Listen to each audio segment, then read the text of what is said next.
Assalamualaikum warahmatullahi wabarakatuh. Apa kabar anak-anakku semuanya di rumah? Pagi ini kita akan belajar ke N1 tentang sejarah masuknya Islam ke Indonesia. Anak-anak semuanya, sebelum pembelajaran pagi ini, marilah kita bersama-sama berdoa agar kita selalu diberikan Allah hidayah dan dijadikan anak yang soleh-solehah. Seperti biasanya kita berdoa pagi, doa belajar anakku semuanya ya. Mari. A'udzubillahi minasyaitonirrajim. Bismillahirrahmanirrahim. Raditu billahi rabbah wa bil islami dina wa bi Muhammadin nabiyya wa rasulah. Rabbi zidni ilma farzuqni fahma. Terima kasih. Anak-anakku, untuk pembelajaran pagi ini Pak Rozi akan menayangkan video ya. Jadi anak-anak tinggal duduk manis ya, mengamati ya, sambil membawa pulpen menulis ya, nanti dicatat, ditulis apa yang penting itu anak-anak catat ya. Nah, marilah kita saksikan ya, anak semuanya, video yang akan Pak Rozi nyalakan ya.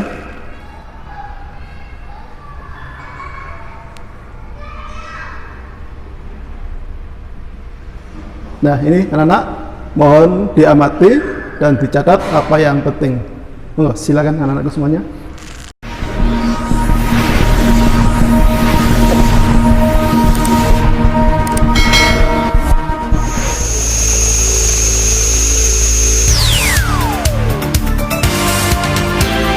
Sejarah masuknya Islam ke Indonesia, perkembangan dan penyebarannya.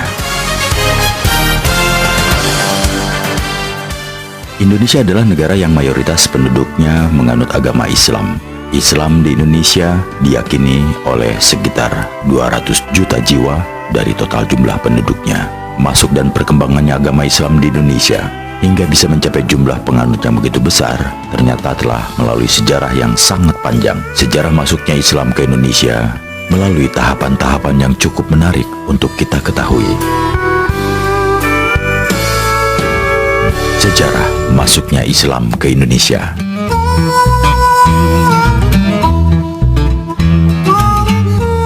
Terkait sejarah masuknya Islam ke Indonesia, ada beberapa teori dan pendapat yang menyatakan kapan sebetulnya pengaruh kebudayaan dan agama Islam mulai masuk ke Nusantara. Pendapat-pendapat tersebut bukan hanya didasarkan pada bukti-bukti yang telah ditemukan, melainkan juga dikuatkan oleh adanya catatan-catatan sejarah yang dibuat oleh bangsa lain di masa lampau. Yang pertama, masuknya Islam sejak abad ke-7 Masehi.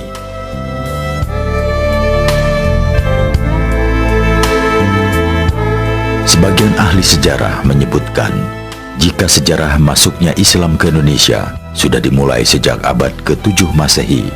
Pendapat ini didasarkan pada berita yang diperoleh dari para pedagang Arab. Dari berita tersebut diketahui bahwa para pedagang Arab ternyata telah menjalin hubungan dagang dengan Indonesia pada masa perkembangan Kerajaan Sriwijaya pada abad ke-7. Dalam pendapat itu disebutkan bahwa wilayah yang pertama kali menerima pengaruh Islam adalah pantai Sumatera Utara atau wilayah Samudra Pasai. Wilayah Samudra Pasai merupakan pintu gerbang menuju wilayah Indonesia lainnya. Dari Samudra Pasai melalui jalur perdagangan, agama Islam menyebar ke Malaka dan selanjutnya ke Pulau Jawa. Pada abad ke-7 Masehi itu pula, agama Islam diyakini sudah masuk ke wilayah pantai utara Pulau Jawa. Masuknya agama Islam ke Pulau Jawa pada abad ke-7 Masehi itu didasarkan pada berita dari Cina masa pemerintahan dinasti Tang. Berita itu menyatakan tentang adanya orang-orang Tasyih Arab dan Persia yang mengurungkan niatnya untuk menyerang Kaling di bawah pemerintahan Ratu Sima pada tahun 674 Masehi.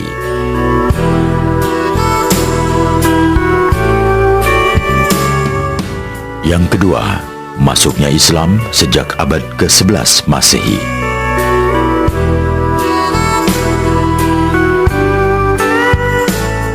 Sebagian ahli sejarah lainnya berpendapat bahwa sejarah masuknya Islam ke Indonesia dimulai sejak abad ke-11 Masehi. Pendapat ini didasarkan pada bukti adanya sebuah batu nisan Fatimah binti Maimun yang berada di dekat Gresik, Jawa Timur. Batu nisan ini berangkat tahun 1082 Masehi.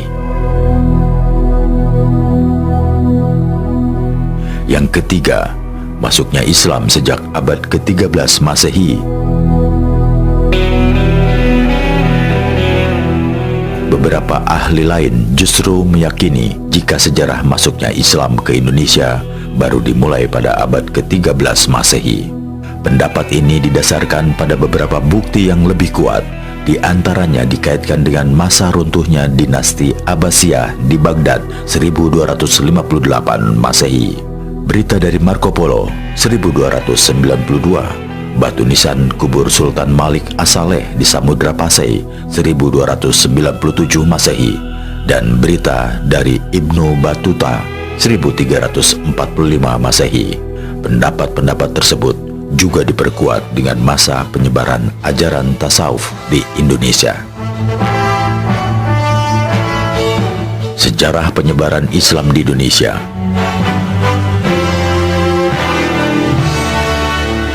Pada masa kedatangan agama Islam, penyebaran agama Islam dilakukan oleh para pedagang Arab dibantu oleh para pedagang Persia dan India. Abad ke-7 Masehi merupakan awal kedatangan agama Islam. Pada masa ini, baru sebagian kecil penduduk yang bersedia menganutnya karena masih berada dalam kekuasaan raja-raja Hindu-Buddha. Sejarah masuknya Islam ke Indonesia dan proses penyebarannya berlangsung dalam waktu lama, yaitu dari abad ke-7 sampai abad ke-13 Masehi. Selama masa itu, para pedagang dari Arab, Gujarat, dan Persia makin intensif menyebarkan Islam di daerah yang mereka kunjungi, terutama daerah pusat perdagangan. Di samping itu, para pedagang Indonesia yang sudah masuk Islam dan para mubalik Indonesia juga ikut berperan dalam penyebaran Islam di berbagai wilayah Indonesia. Akibatnya, pengaruh Islam di Indonesia makin bertambah luas di kalangan masyarakat, terutama di daerah pantai.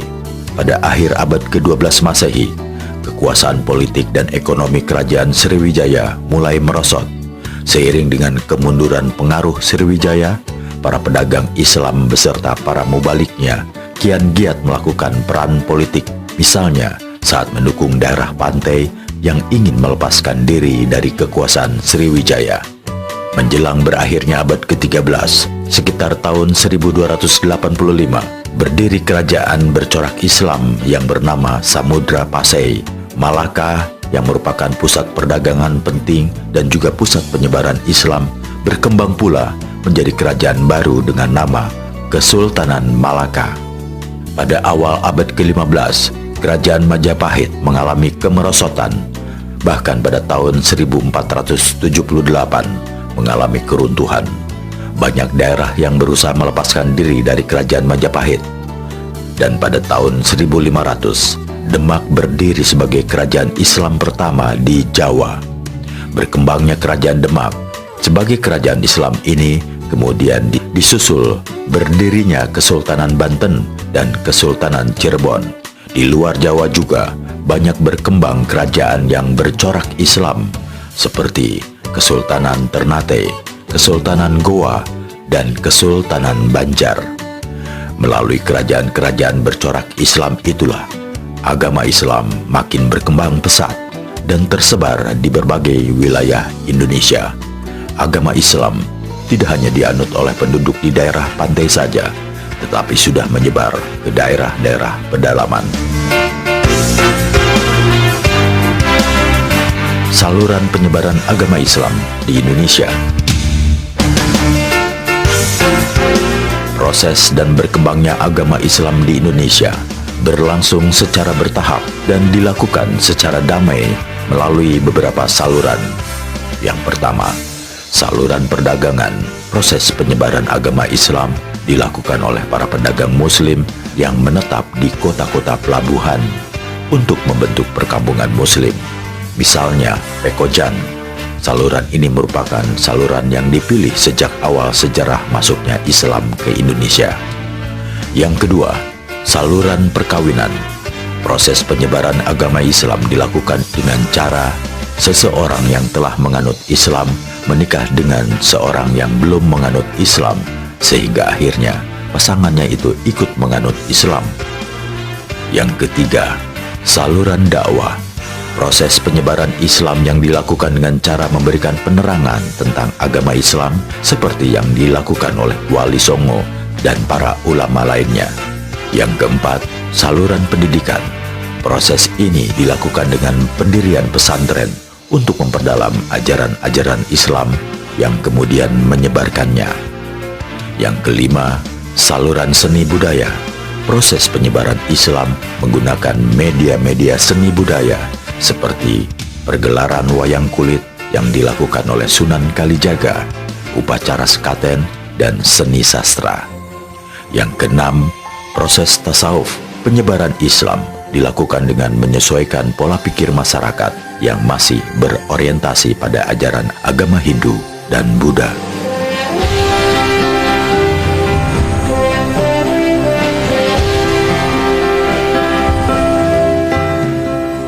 Alasan agama Islam mudah diterima masyarakat Indonesia.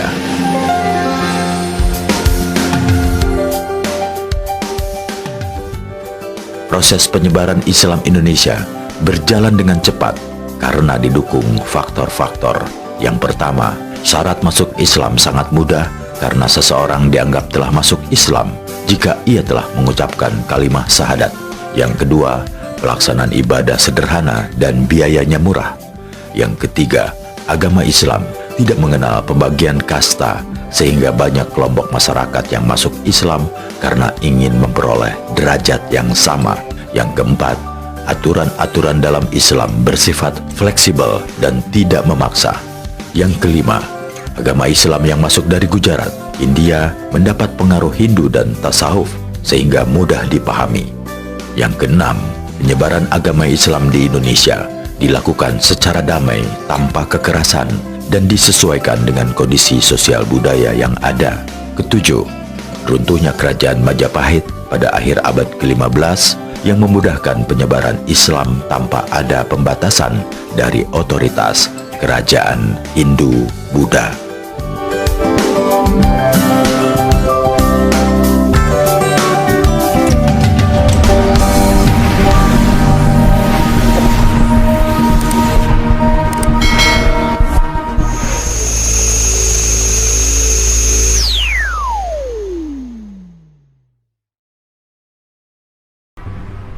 Nah, anak-anak semuanya, dari video tadi bisa kita tarik kesimpulan ya bahwa Islam masuk ke Indonesia itu ya pada abad 7 Islam dipercaya tiba di Indonesia langsung dari Timur Tengah, anak-anak semuanya ya, dari Arab melalui jalur perdagangan menuju Indonesia ini ya. Pada saat zaman kerajaan Sriwijaya ya, pada saat kerajaan Sriwijaya itu ya, atau melalui Samudra Pasai anak-anak ya. Terus yang kedua, pada abad 11 Islam masuk ke Indonesia dibawa oleh pedagang Arab ya, Persia, Gujarat. Nah, ini datang ke Indonesia ini. Nah, bukti adanya Islam masuk ke Indonesia ditemukan batu nisan Fatimah binti Maimun, anak-anak di Gresik. Dan yang ketiga, abad ke-13 Islam dibawa oleh para ahli ya, para ahli politik, ahli sufi maupun ahli tasawuf datang ke wilayah Indonesia ya. Bukti sejarahnya adanya batu nisan Sultan Malik As-Soleh ya di Samudra Pasai, berita Marco Polo maupun berita dari Ibnu Batubara ini ya. Nah, anak-anak semuanya, selain itu, ya, maksudnya Islam ini, ya, bisa melalui yang pertama media yang dipakai pada waktu itu adalah media perdagangan anak-anak ya. Terus yang kedua adanya media pernikahan, ya. Yang ketiga adalah media dakwah ya. Dari tiga media inilah anak-anak semuanya ya, Islam bisa menyebar ke wilayah Nusantara. Terus juga pada abad 16 anak-anak ya, dengan bantuan para wali songo ya, seluruh wilayah Nusantara ini Islam menyebar ya di sana dengan bantuan para wali songo. Nah, ini anak-anakku ya, jadi pembelajaran KPM ini ya, mudah-mudahan anak-anakku semuanya bisa menambah wawasan tentang maksudnya Islam ke Nusantara ya. Nah, anak-anak, sekian aja pembelajaran KPM Go. Sampai jumpa di minggu depan. Mudah-mudahan anak semuanya diberikan ilmu yang bermanfaat. Semangat anakku ya, semangat belajar. Oke, sip. Kami akhiri. Wassalamualaikum warahmatullahi wabarakatuh.